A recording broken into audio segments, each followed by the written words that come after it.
Türkiye'de bilim almak isteýärmi? Aydın Üniversitesi Türkiýanyň iň meşhur üniversitetleriň biri bolup, ol häzirki wagtda 170'den gowrak daşa ýurt talyplara bilim berýär.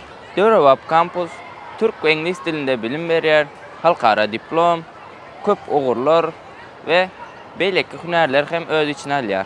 Eger sen hem Türkiye'de bilim almak isteseň, onda bu üniversite senin üçin ve bu üniversitede resminama düzetmek ve beýleki işlerde sana alazym danışmaglyk, dol maslahat we ynamly hyzmat ödürleýär. Senin etmeli işin şu ekrandaky nomerler bilen habarlaşsaň bolany. Onda näme? Gel, sen hem biziň aramyza goşul ve Türkiye'de bilimliler arasında bol. Alazine Consulting.